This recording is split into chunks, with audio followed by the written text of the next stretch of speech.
दादा, अरे 7 दिवसावर आले लग्न, सगळी तयारी झाली, पण फर्निचरचं काय? गृहवस्तू भांडार 10 ठिकाणी फिरण्यापेक्षा आपल्याला हव्या असलेल्या वस्तूंच्या हजारो व्हरायटीज एकाच ठिकाणी पाहायला मिळतात, फक्त गृहवस्तू भांडार मध्ये। 7 तास झाले, अजून कलेक्टर जिल्हाधिकारी साहेब अजून आमचं निवेदन घ्यायला आले नाही। आमचं राज्य सरकारपर्यंत आमचं म्हणणं मांडण्यासाठी आम्ही इथं आलो, कुणी आलंच नाही। त्यामुळे शेवट आम्ही गाया घेऊन आलो, आमच्या म्हशी घेऊन आलो, धाराची वेळ झाली, शेवट आम्हाला धारा आम्हाला काढावं लागले ना। आता उद्या तर आम्ही आंदोलन, उद्या तर आता आम्ही सगळेच उद्या गायांचा गोठाच करतो इथं, आणि हजारो लोक या आंदोलनाला उद्या सहभागी होतील। पण आम्ही आलाडा उभा केलाय ना, तर आम्ही सरकारला हमी भाव देण्यासाठी भाग पाडणार। हे अनुदान बिनुदान नको आम्हाला, भिकदाता काय, शेतकऱ्यांना भिकदाता काय। आता पुढची दिशा कशी राहील? आता आंदोलनाची दिशा उद्यापासून आम्ही कमीत कमी रस्त्यावर उद्या 10,000 शेतकरी रस्त्यावर उतरतील आणि 1500 गाया म्हशी इथं आम्ही आणून बांधणार आहे।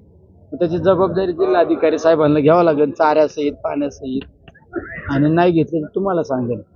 उद्या डीपीटीसीची पण मीटिंग आहे, तर त्याचं काही निमंत्रण वगैरे? डीपीटीसीचं मला तर अधिकृत मला निरोप नाही आला, मला निरोप द्यायला लाज वाटत त्यांना। आमच्या पीएला काहीतरी व्हॉट्सअप केलंय, व्हॉट्सअप आता नवीन तंत्रज्ञान आलंय ना, व्हॉट्सअप केलंय। पण अरे ऑनलाईन कुठंतरी उद्या मीटिंग लावली, ऑनलाईन असते का? मी नवीन खासदार निवडून आले, वाकचौरे साहेब निवडून आले, तर मी आता जिल्हाधिकाऱ्यांना पत्र देतोय, अरे 4 दिवसांनी घ्या ना, विधान अधिवेशन चालू आहे ना, 4 दिवसांनी आमदार मोकळे झाल्यावर डीपीटीसी घ्या ना। अशी लाईव्ह ऑनलाईन असते का मीटिंग डीपीटीसीची?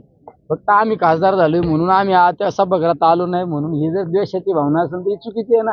अरे लोकप्रतिनिधी ना, जनतेने 20 लाख लोकांनी निवडून दिले ना साहेब मला, हा बरोबर आहे का चुकीचं आहे? म्हणजे प्रशासन कुठं जाणीवपूर्वक नाही म्हणून काय कर, जाणीवपूर्वकच करतंय।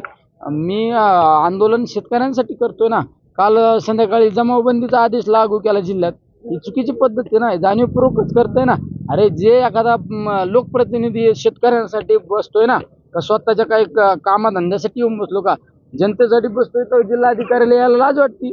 प्रांत येऊन गेले, तो ईदाला RDC येऊन गेले, तसं दबाव आहे असं वाटतं? दबाव सगळ्यांना माहिती ना कोणाचा। आजू का आता दबाव, आता पार झालं ना सगळं, तरी दबाव कोणाचा दबाव आहे? आता मी कशाला नाव घेऊ, आता सगळं जिरावलं ना आता। सुनबाई, आजही चहा काल सारखाच बनव। अगं, कोणती नवीन चहापत्ती आणली आहेस का? काय ग, कालच्या चहाचं रहस्य काय आहे? प्रत्येक चांगल्या चहासाठी आवश्यक आहे राजहंस दूध। चहापत्ती तीच, फक्त दूध नवीन। तुम्ही फक्त दूध बदला, राजहंस दूध आणा आणि असा मस्त चहा बनवा।